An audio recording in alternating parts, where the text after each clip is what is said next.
My name is Marcus Walker, a 32-year-old construction manager from Portland. Growing up, family meant everything to me, especially my little sister Haley. While our parents struggled financially, I worked tirelessly to build stability, often sending money their way whenever they needed help. Last summer, I planned the perfect BBQ at my new house, the first time hosting my family there. Then came that strange text from Mom too sick to attend. What happened next shattered everything I believed about family loyalty.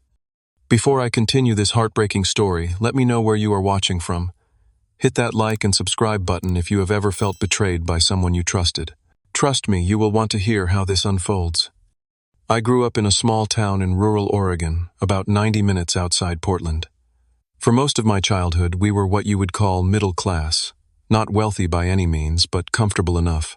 My dad, Richard, worked at the local lumber mill, while my mom stayed home to take care of me and my sister Haley, who is 4 years younger than me. We lived in a modest 3-bedroom house with a big backyard, where Dad would grill on weekends and Mom would tend to her vegetable garden. Those were simple times, but looking back, they were some of the happiest days of my life. Everything changed when I turned 15. The lumber mill downsized and Dad was among the first to be let go. He had worked there for nearly 20 years, but that counted for nothing when the company needed to cut costs. I remember the night he came home, his face drained of color, still wearing his work boots caked with sawdust. "They let me go," he said quietly at dinner.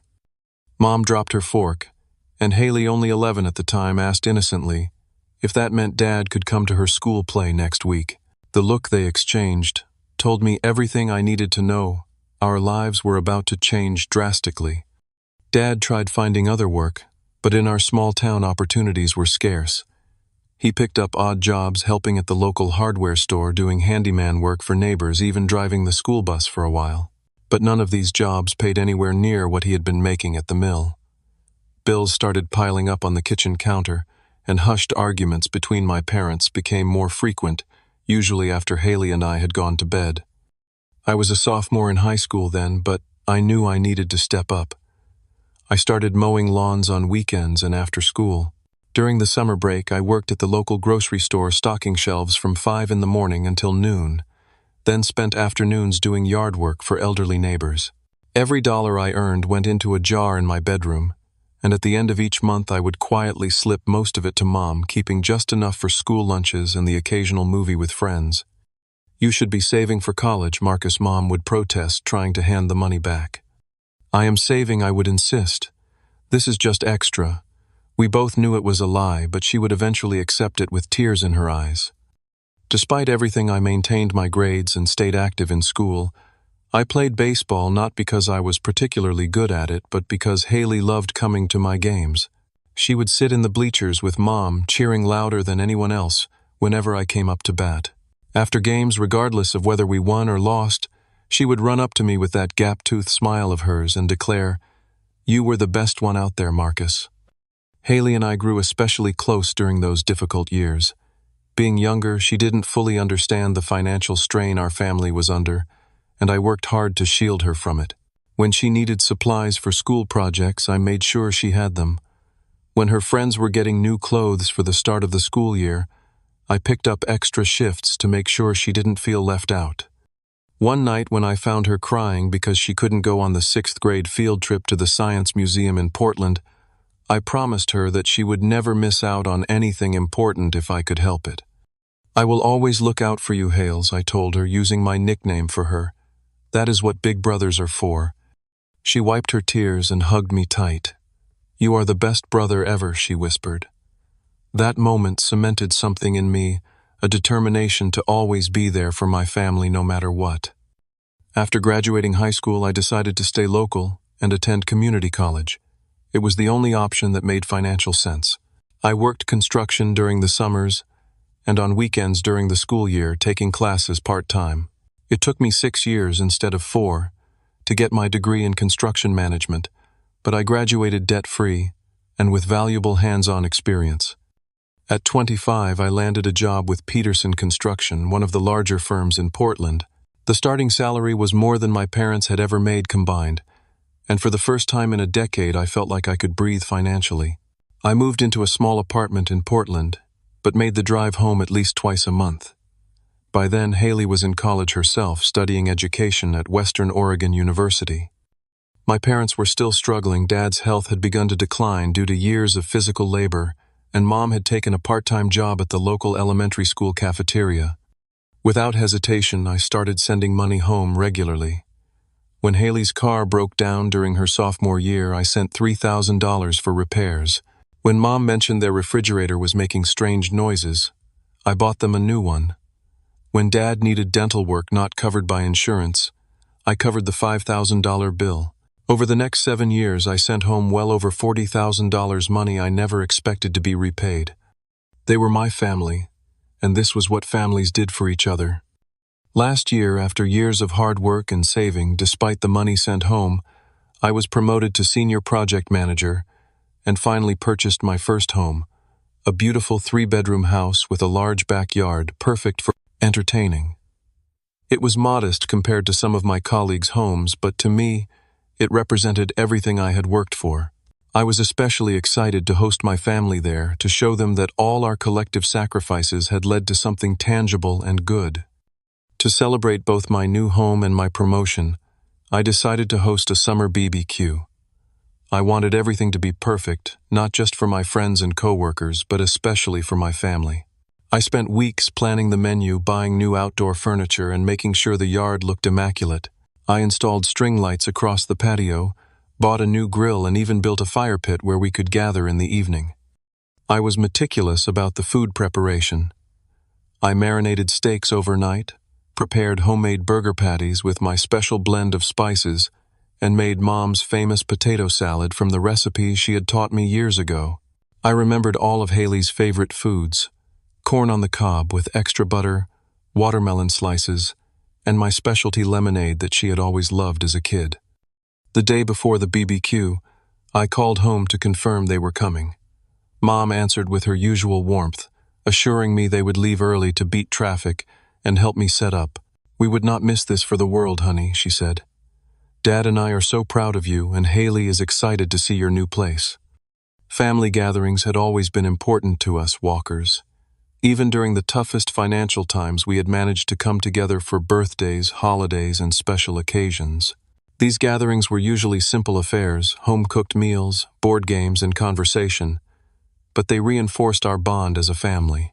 This barbecue was meant to be a continuation of that tradition, but in my new home, symbolizing a new chapter for all of us. As I hung up the phone that night, I felt a deep sense of satisfaction.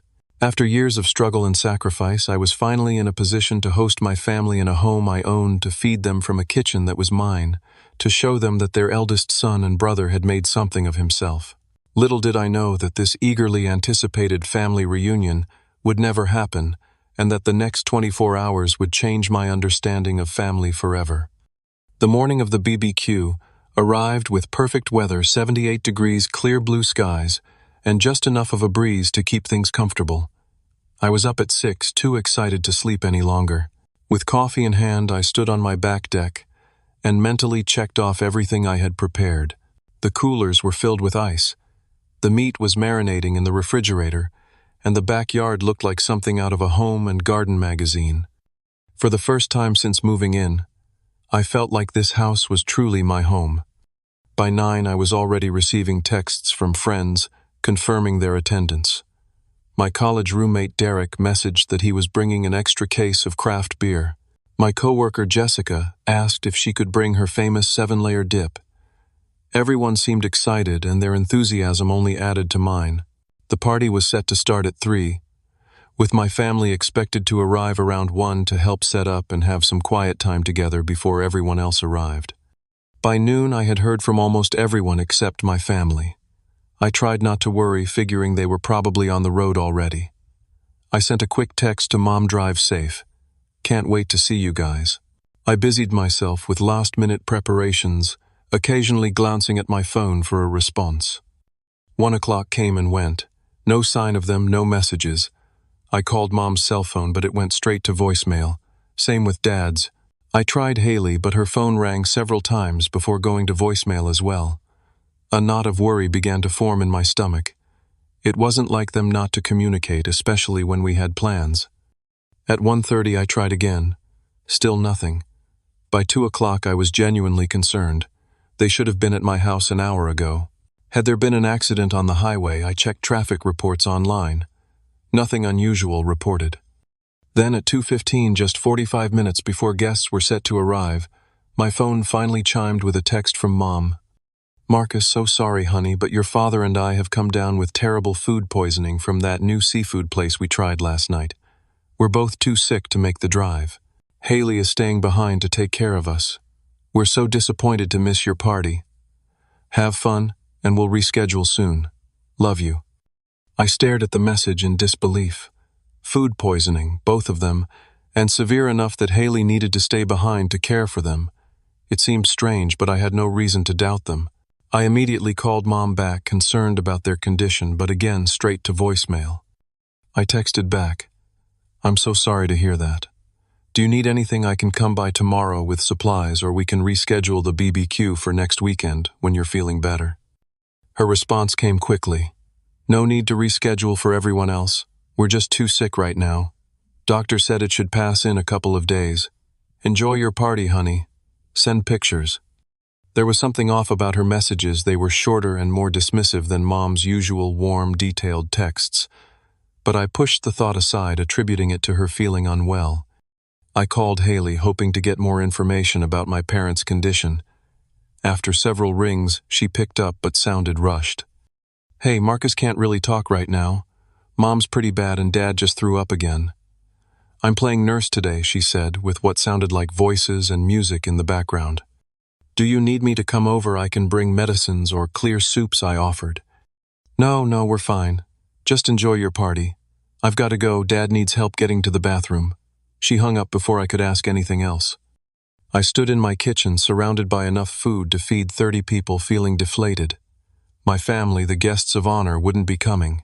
The whole point of this gathering had been to share my new home with them, to thank them for their support over the years, to show them what their eldest son had accomplished.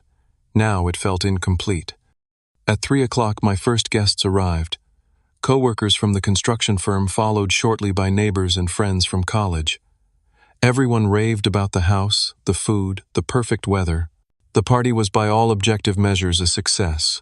People mingled in the backyard, the new grill performed perfectly, and there was laughter and conversation flowing freely. But throughout the afternoon and evening, I found myself constantly checking my phone, hoping for updates from my family. I tried calling again around 6, but still no answer from any of them. I left voicemails expressing my concern and asking them to call me back when they could. "You seem distracted," Derek observed, finding me alone by the fire pit staring at my phone. "Everything okay?" I explained about my family's sudden illness and their absence. Derek frowned slightly. "All of them got food poisoning from the same place, and they're not answering calls." When he put it like that, it did sound suspicious. But what reason would they have to lie? "They're probably just resting," I said, though I didn't fully believe it myself.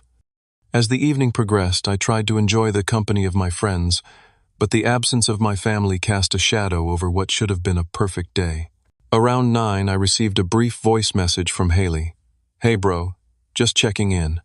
Mom and Dad are finally sleeping. Too busy taking care of them to talk. Hope the party was fun. Love you." Again, there was something odd about her message, background noises that sounded like people talking and laughing, not the quiet atmosphere of a house with two severely ill people. But I dismissed it as my imagination. By 11, most guests had left, leaving just Derek and a few close friends helping me clean up. "Great party man," Derek said, gathering empty bottles. "But I know it wasn't what you pictured without your family here." I nodded, grateful for his understanding. "I'm going to drive out to check on them tomorrow morning," I decided aloud, "just to make sure they're okay." That night, after everyone had gone and the house was quiet, I lay awake in bed replaying the strange messages from my mother and sister. Something felt off, but I couldn't put my finger on exactly what. Were they really sick? Was there something they weren't telling me? Or was I overthinking things because I was disappointed? Sleep finally came around 2 in the morning, but it was restless and filled with unsettling dreams. When my alarm went off at 7, I was already awake, staring at the ceiling, a sense of unease settling in my stomach that had nothing to do with the beer I'd consumed the night before.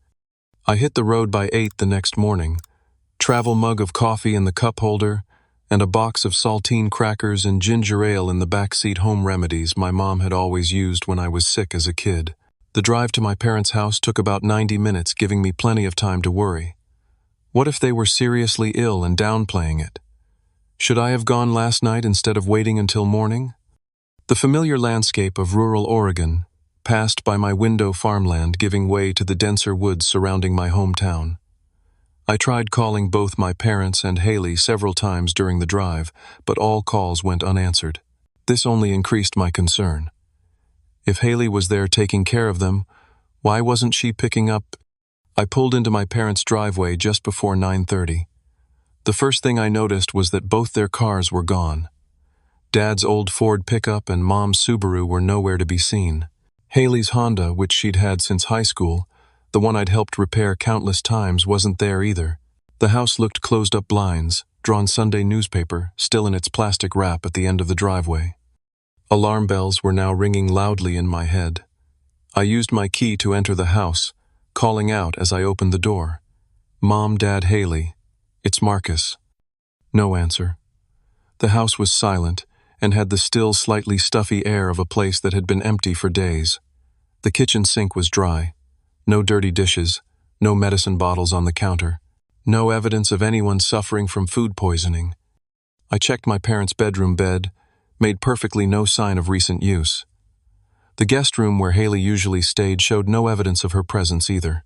Their suitcases, which they kept in the hall closet, were missing.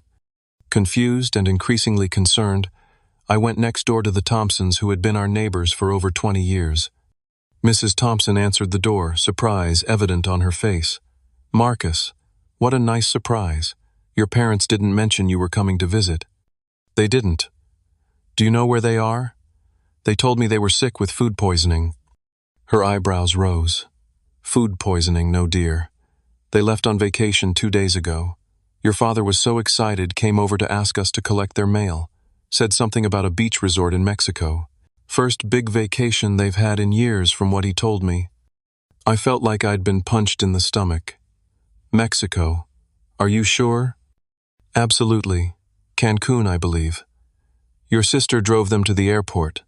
George helped your dad load their luggage into her car. She must have noticed my expression because her voice softened with concern.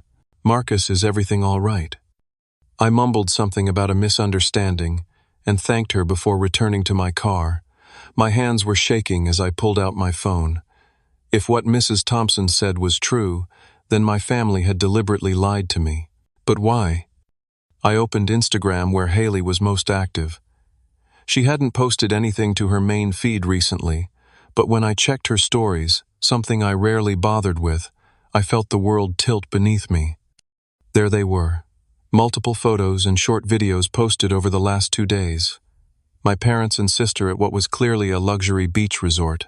Mom in a floppy sun hat, smiling widely with a colorful cocktail in hand.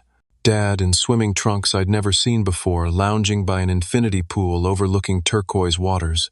Haley taking selfies in a new bikini, making peace signs and pouting at the camera. The most recent post from just 3 hours ago was captioned, "Day 2 of our amazing vacation. Best decision ever number, family time number, Cancun number, no regrets." I recognized the resort from the distinctive architecture and landscaping visible in the background, the Royal Sands Resort in Cancun, an expensive, all-inclusive, that I'd once looked into for a potential vacation of my own before deciding it was too pricey. As I scrolled through more photos and videos, my initial shock gave way to a cold, creeping realization. Last month, my parents had called me in a panic about their roof, claiming it was leaking badly and needed immediate repairs. They'd gotten an estimate of $3,000, which they didn't have. Without hesitation, I'd transferred the money to them the same day. 2 weeks later, Haley had texted about her car's transmission failing a $1,500 repair she couldn't afford on her teacher's assistant salary. Again, I'd sent the money immediately.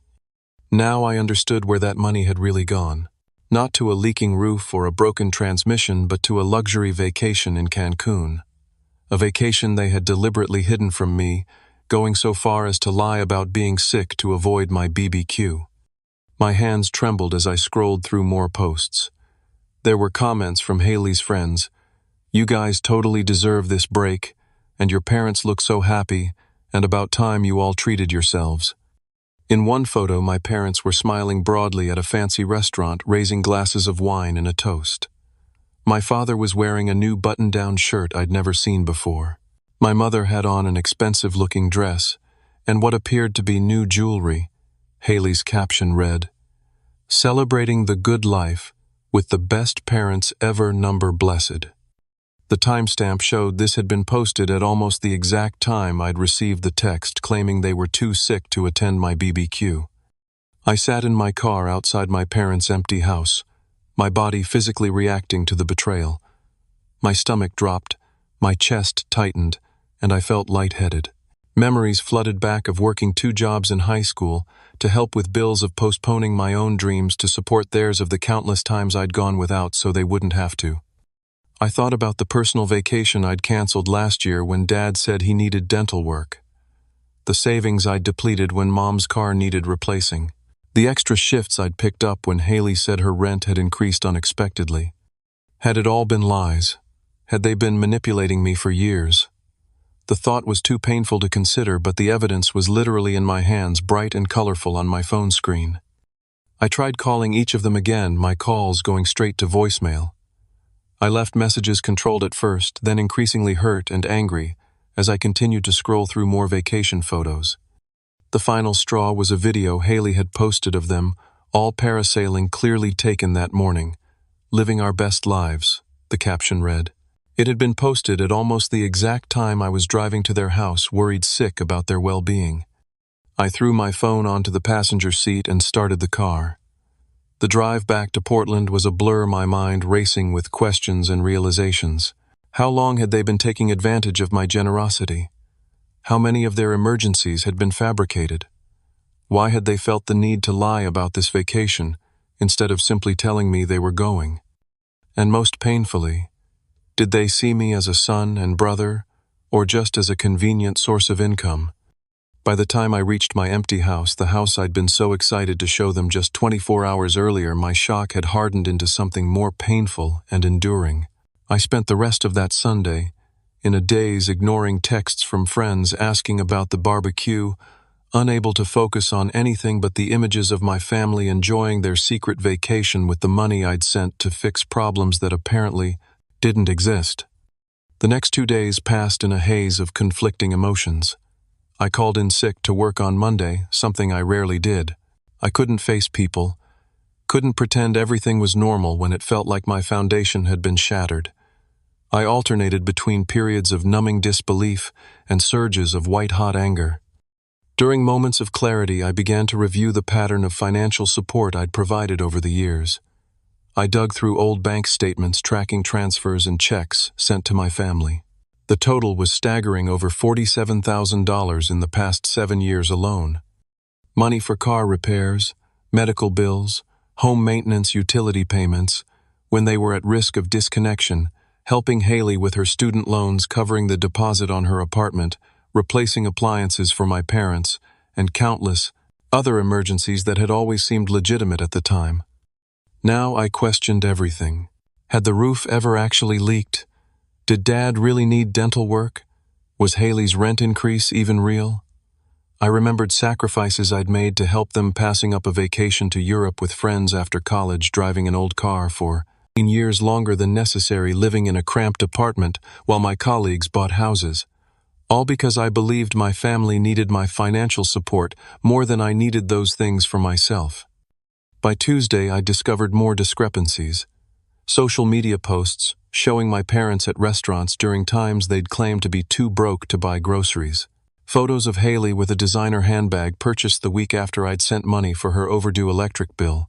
A check-in at a casino from the same weekend Dad had called saying his medication wasn't covered by insurance and he couldn't afford the $200 to fill the prescription, which I'd immediately sent. The more I discovered, the more it felt like waking up from a lifelong deception. Had I been naive? Had they been laughing at my gullibility, while spending my hard-earned money on luxuries. On Wednesday morning, my phone finally rang with my mother's number. I almost didn't answer, but some deep-seated need for explanations won out. "Marcus, we're back." Mom's voice was cheerful, as if nothing was wrong. "How was your BBQ, honey?" Her casual tone, after days of ignored calls and messages, pushed me over the edge. "You tell me, Mom. Was the resort nice? How was the parasailing?" A long pause followed. "What are you talking about?" "I saw Haley's Instagram stories. All of them. I know you weren't sick. I know you were in Cancun at the Royal Sands Resort. I drove to your house on Sunday morning and the Thompsons told me everything." Another silence then, Marcus. "We deserved a little vacation. We haven't had one in years." "That's not the point, and you know it. You lied to me. You said you were sick to avoid my BBQ. And you used the money I sent for the roof repairs and Haley's car transmission to pay for it, didn't you?" "Well, we were going to tell you eventually." "When, Mom? When were you going to tell me? After you got back and made up some miracle recovery story? Or were you never going to mention it at all?" I heard muffled voices, then my father came on the line. "Marcus, you're overreacting. It was just a little white lie so you wouldn't feel bad that we chose a vacation over your BBQ. You can afford to help us out. You make good money." His dismissive tone stung worse than anything else. "This isn't about the money, Dad. It's about the lies. It's about you and Mom and Haley actively deceiving me for what appears to be years." "Now hold on," he interrupted. "We didn't." "You did," I said firmly. "I've been going through my records. The dental work last year. The car repairs, Haley's emergency rent increases. Were any of those real?" He sputtered something about me keeping score and how family helps family, but his non-answer was confirmation enough. My phone buzzed with a text from Haley. "OMG. Marcus, stop being so dramatic. It was just a vacation.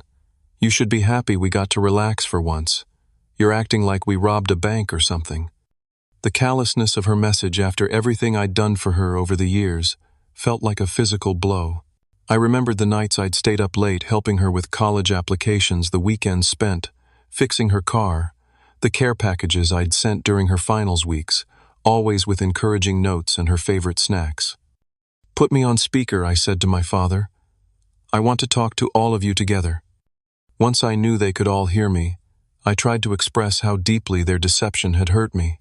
I wasn't angry about the money itself, I explained, but about the calculated lies, the manipulation, and the complete disregard for my feelings. Their responses left me cold. Mom claimed I was being selfish for not wanting them to have nice things. Dad accused me of using money to control them. Haley said I was just jealous they had gone on a vacation without me. Not once did any of them acknowledge how their actions had affected me. Not once did they consider that I might have had my own plans for the money I'd earned. Money I'd willingly shared with them because I believed they truly needed it. The final breaking point came when my mother said, "You owe us for raising you, Marcus. Parents sacrifice everything for their children. Now it's your turn to sacrifice for us." I hung up mid-conversation, unable to continue. My phone immediately buzzed with texts from all three of them, ranging from angry accusations to attempts at justification. None contained anything resembling an apology. That evening I met Derek for a drink. I needed to talk to someone outside the situation, someone who knew me and my family, but could offer an objective perspective. "I've always thought something was off about how they treated you," Derek admitted after I'd explained everything. "Remember in college, when your mom called asking for money the same week, you were supposed to go on that ski trip with us, and then later we saw on Facebook that she'd gotten some expensive new living room furniture." I hadn't made that connection at the time, but now it seemed obvious. Derek went on to describe other instances he'd noticed over the years, patterns of convenience, where my family's emergencies often coincided with my financial successes or planned expenditures. "They know you're reliable, man. They know you'll always come through for them. They've been counting on that and taking advantage of it." That night I couldn't sleep. My body physically manifested the stress, my stomach in knots. No appetite. A constant headache pulsing behind my eyes. I tossed and turned, replaying years of interactions, seeing them in a new, painful light. The next morning I awoke to a family group text. My mother had written Marcus is having a tantrum because we went on vacation without telling him. He needs to grow up and realize the world doesn't revolve around him. My father had added, "Son, when you're ready to apologize for your outburst, we'll be here." Haley's contribution was perhaps the most hurtful. "Maybe now that your wallet is closed, you'll see if we actually want a relationship with you and not your money. Bet that scares you, doesn't it?" Their messages showed such a fundamental misunderstanding of my feelings that I couldn't even formulate a response. It wasn't about the money, it never had been. It was about trust, respect, and the painful realization that the people I'd sacrificed so much for saw me primarily as a resource rather than a person with feelings and needs of my own. The week after discovering my family's deception was one of the hardest of my life. I struggled to concentrate at work, making uncharacteristic mistakes that drew concerned looks from my supervisor. Projects that normally energized me felt meaningless. I went through the motions, but my mind kept circling back to those vacation photos and the years of apparent manipulation. By Friday, I knew I needed professional help processing what had happened. I scheduled an appointment with Dr. Reynolds, a therapist I'd seen briefly after a difficult breakup 2 years earlier. She had an opening the following Tuesday, which couldn't come soon enough. When I finally sat in her office, the emotions I'd been suppressing came pouring out. I told her everything: the BBQ, the discovery, the confrontation, and the painful realization that I might have been enabling my family's behavior for years. "What you're describing sounds like a pattern of financial abuse," Dr. Reynolds said after listening carefully. "It's particularly difficult to recognize when it comes from family, because we're conditioned to believe family always has our best interests at heart." Financial abuse. The term hit me like a physical blow. I had always associated abuse with physical violence or verbal cruelty, not with what my family had done. But as Dr. Reynolds explained the dynamics, the manipulation, the guilt-tripping, the exploitation of my desire to help, I recognized the pattern clearly. But why, I asked the question that had been haunting me for days. Why lie? Why not just ask for vacation money directly? "Because they likely knew on some level that what they were doing was wrong," she explained. "The fabricated emergencies created a justification both for you and for themselves. It's easier to ask for help with a necessary expense than to admit you want money for a luxury." Over the next hour, Dr. Reynolds helped me see how my childhood experiences had shaped my adult behavior. Growing up with financial instability had made me hyper-responsible, always putting others' needs before my own. My parents' struggles had created in me a deep-seated need to provide, to fix problems, to be the reliable one. And my family had learned they could count on that reliability, perhaps even exploit it. "Your sense of self-worth became tied to being the provider," she suggested. And they recognized that dynamic, consciously or not. That observation struck deep. How much of my identity was wrapped up in being the family hero? How much of my self-esteem came from being needed? If I wasn't the one they turned to in a crisis, who was I to them? These questions haunted me as I left her office. Over the next few days, I did the homework Dr. Reynolds had assigned, journaling about my feelings and memories, examining the patterns in my relationships, and reading articles about family dynamics and financial boundaries. The more I read, the more I recognized unhealthy patterns, not just in how my family treated me, but in how I allowed myself to be treated. One article particularly resonated with me. "Often the most difficult aspect of setting boundaries with family is not the external resistance, but our own internal guilt. We've been conditioned to believe that family obligations override personal needs, that saying no to family is selfish, and that love is measured by sacrifice." That was exactly it, the guilt I felt, even considering pulling back financial support, the fear that without my money, my family might not want a relationship with me at all. Had my love for them become so entangled with financial support that I couldn't separate the two? 4 days after my therapy session, while I was still processing these realizations, Haley posted a photo that pushed me further into my emotional abyss. It showed her shopping bags from expensive boutiques, spread across her bed with the caption, "Little retail therapy with vacation savings number, treating myself." Vacation savings. The phrase echoed in my mind. I knew exactly where those savings had come from: the $1,500 I'd sent for her supposedly broken car transmission. Money I'd worked overtime to provide, skipping social events and putting off buying new work boots I needed, all because I believed my sister was stranded without transportation. That night I hit rock bottom. Alone in my house, the house I'd been so excited to show my family, I broke down completely. Years of suppressed hurt came pouring out as I sobbed on my couch, feeling foolish, used, and profoundly alone. I had built my entire adult life around supporting people who, it seemed, viewed that support as an entitlement rather than a gift. I had postponed my own dreams, limited my own experiences, all to ensure my family's comfort and stability. And in return, they had lied, manipulated, and taken me for granted. The next morning I called in sick to work again, and spent the day reading everything I could find about family dynamics, emotional manipulation, and setting healthy boundaries. I ordered books with titles like When the People You Love Become the People You Dread, and Boundaries, When to Say Yes, How to Say Number. As painful as this period was, it was also clarifying. I began to see that my worth wasn't determined by what I could provide. I began to understand that real love doesn't come with financial obligations attached. I began to recognize that I deserved relationships based on mutual respect, not just what I could contribute. By the following weekend, I faced the hardest decision of my life: continue the pattern that had been established over decades, or break the cycle and establish boundaries that would protect my financial and emotional well-being, even if it meant potentially losing my relationship with my family. I spent that Saturday night sitting on my deck looking at the backyard where my BBQ had taken place 2 weeks earlier. The string lights I'd hung with such excitement now seemed to mock me with their cheerfulness. I thought about all the plans I'd put on hold over the years to support my family, the trips not taken, the experiences postponed, the savings depleted. What do I want? I asked myself aloud. It was a question I realized I'd rarely considered. I'd been so focused on what my family needed or wanted that my own desires had become secondary, sometimes invisible even to myself.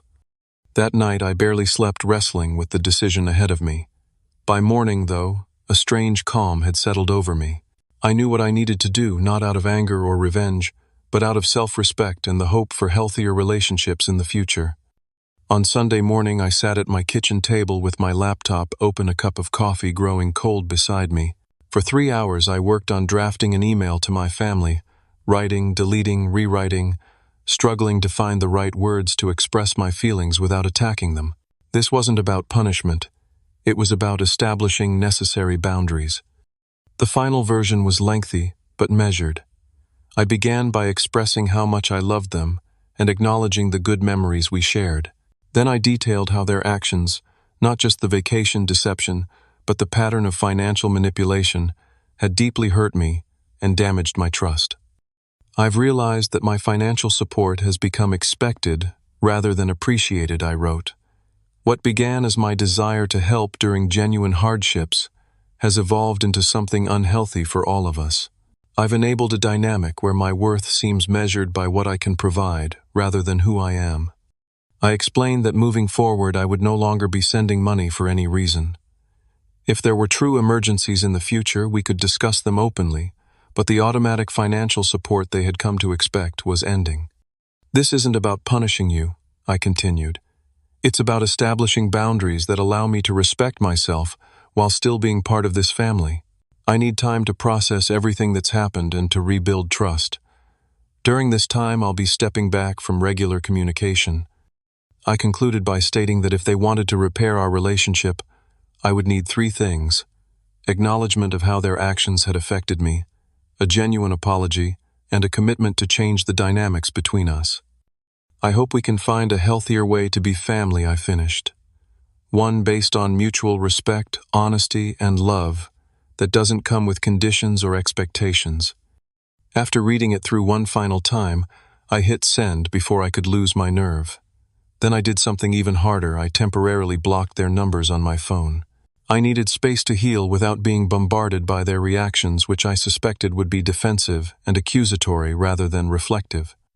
I wasn't wrong.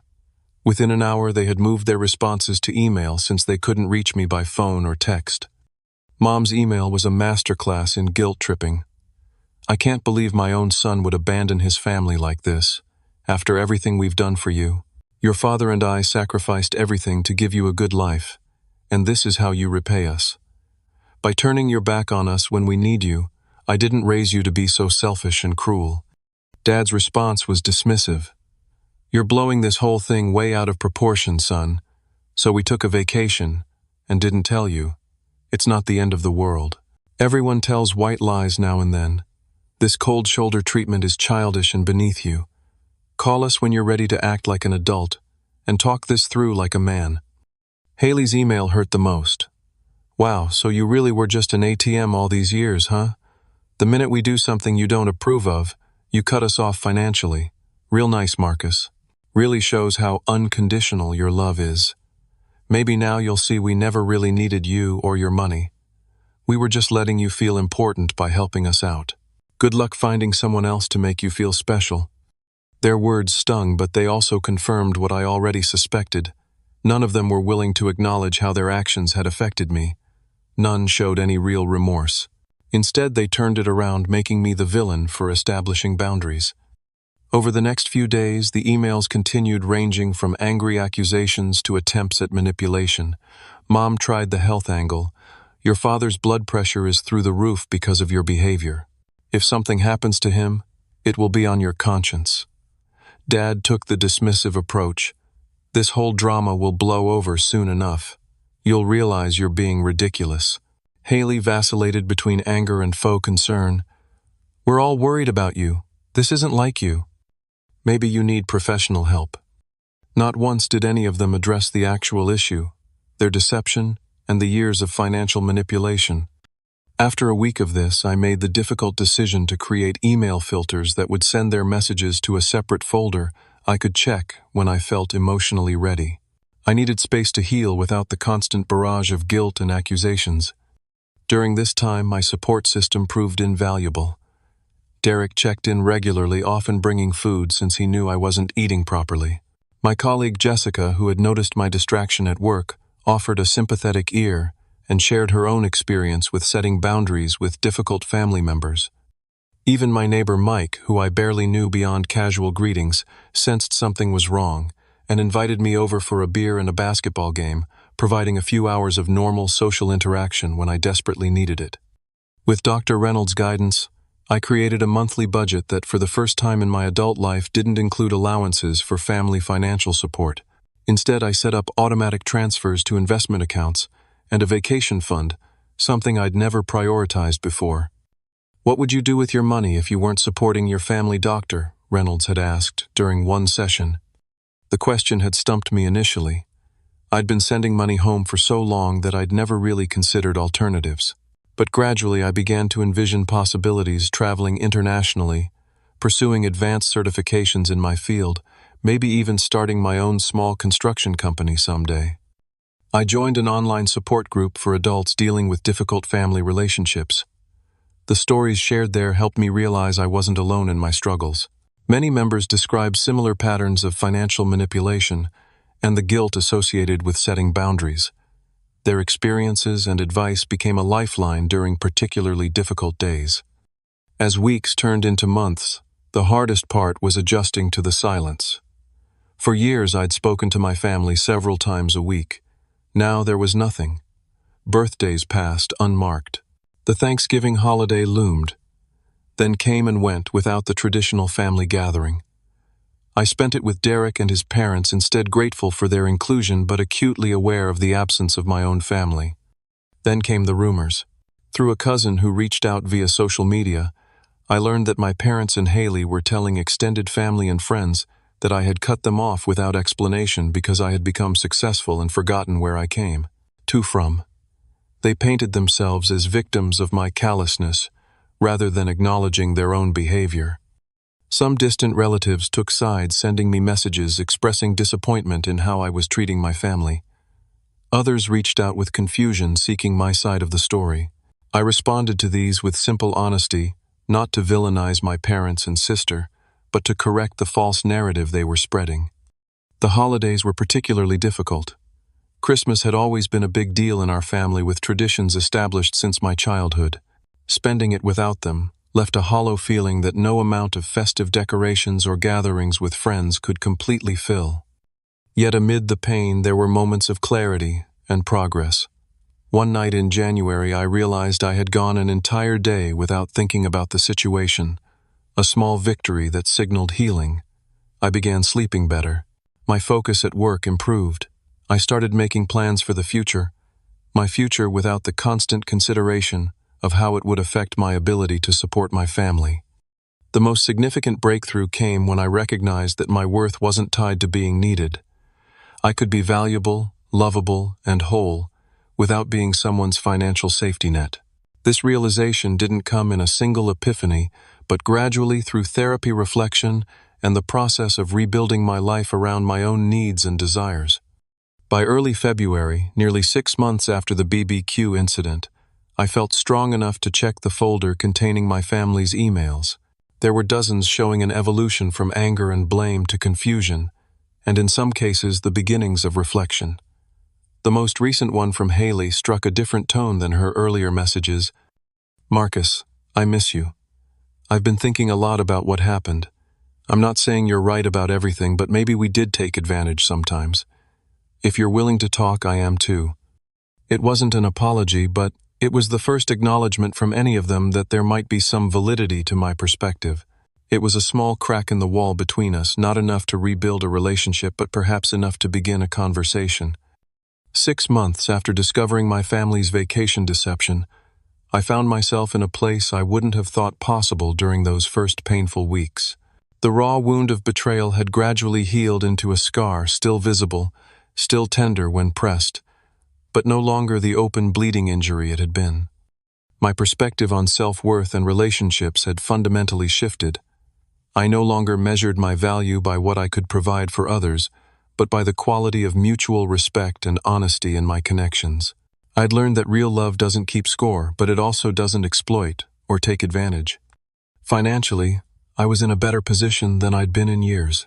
Without the constant drain of supporting my family, I'd been able to build a proper emergency fund, increase my retirement contributions, and even start planning for a trip to Europe, something I'd wanted to do since college but had always postponed because some family emergency took precedence. My relationship with extended family had evolved as well. After the initial period of confusion and choosing sides, many relatives had reached out individually. My Uncle Steve, my father's brother, called one evening in March. "I always wondered how you managed to support yourself and send so much money home," he admitted. "Your parents, they never lacked for anything, Marcus. Not like they led you to believe." These conversations were painful but clarifying. I learned that my perception of my family's financial situation had been largely manipulated over the years to maximize my sympathy and support. Then came Haley's letter in April, a handwritten note that arrived unexpectedly in my mailbox. Unlike her previous communications, this one showed genuine reflection. "I've been doing a lot of thinking about how we've treated you, especially me. It wasn't fair. You've always been there for me, and instead of appreciating it, I took advantage. I'm not saying this to get anything from you. I just want you to know I understand better now why you had to step back." It wasn't a complete apology, but it was an acknowledgement, the first real one from any of them. I waited a week before responding, wanting to be sure my reaction came from a place of healing rather than lingering hurt. I finally sent a brief email thanking her for the letter and suggesting we might talk by phone when I felt ready. That call happened in early May, almost 9 months after the BBQ incident. It was awkward at first, both of us careful with our words, uncertain of this new territory. But gradually we found our way to a more honest conversation than we'd had in years. "I miss my big brother Haley," admitted at one point, her voice catching. "Not the money or the help, just you. Your stupid jokes and how you always remember which movies I like, and how you can fix anything that breaks." "I miss you too, Hales," I said, using my old nickname for her for the first time in months. "But things have to be different going forward." "I know," she said quietly. "I'm working on it." That call opened the door to a tentative reconnection.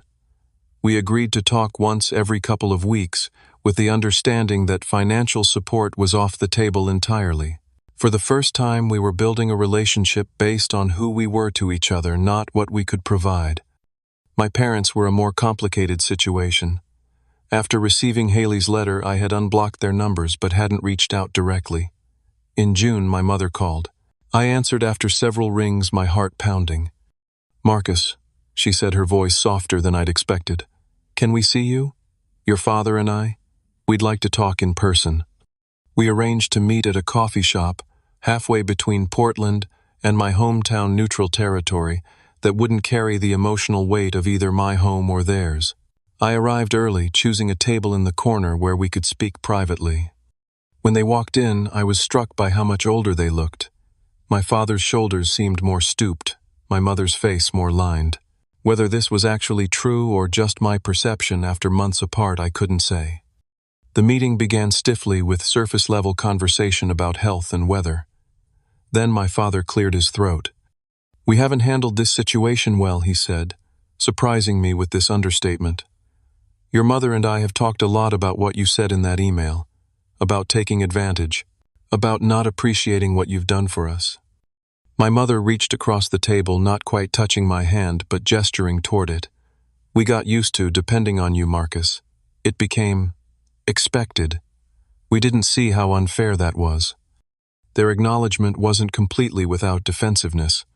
My father still insisted that everyone exaggerates a little when asking for help, and my mother maintained that they deserved nice things sometimes, but beneath these justifications was a genuine recognition that they had hurt me and damaged our relationship.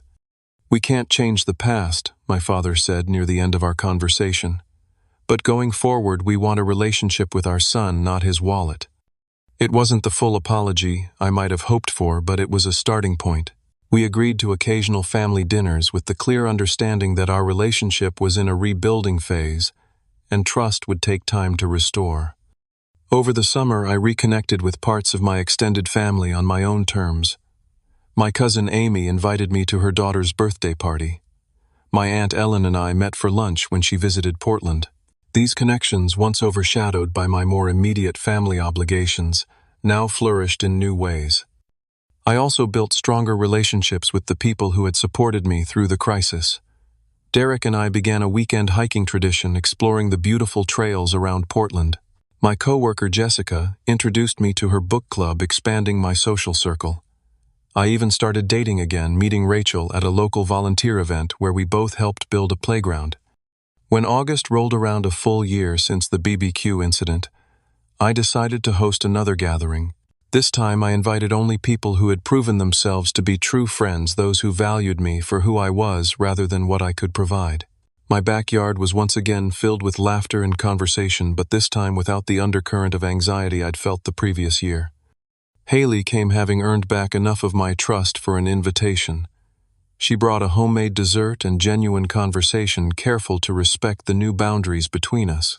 My parents were not invited. Our reconciliation was still too fragile, the trust too newly formed to withstand the scrutiny of my friends who knew what had happened. As I looked around at the people gathered in my yard, friends, old and new connections based on mutual respect and genuine caring, I felt a profound sense of peace. The journey had been painful but necessary. I had learned that sometimes the hardest choices lead to the most personal growth, that boundaries aren't walls but healthy definitions of where one person ends and another begins. The road ahead would not be perfect. There would still be difficult moments with my family misunderstandings and old patterns attempting to reassert themselves. But I now had the tools and strength to maintain the boundaries I needed to ensure that any relationship moving forward would be healthier than what came before. Real healing doesn't mean forgetting the hurt or pretending it never happened. It means learning from it, growing beyond it, and using that knowledge to build something better. It means recognizing your own worth independent of what you do for others. It means understanding that love, real love, never requires you to diminish yourself for someone else's benefit. As the summer evening deepened, and my guests gathered around the fire pit I'd built the previous year, I felt grateful for the difficult lessons I'd learned. They had brought me to this moment of authentic connection, of relationships based on who I was rather than what I could give. So I ask you, my viewers, What boundaries have you needed to set in your own life? Have you ever had to make the difficult choice between self-respect and pleasing others? Share your experiences in the comments below. Your story might help someone else facing similar challenges. If this story resonated with you, please hit that like button and subscribe to my channel for more real-life experiences and lessons learned the hard way. I appreciate each and every one of you who takes the time to listen to these personal journeys. Remember, sometimes the healthiest thing you can say is no, even to the people you love most. Thank you for watching, and I wish you strength in your own boundary-setting journey.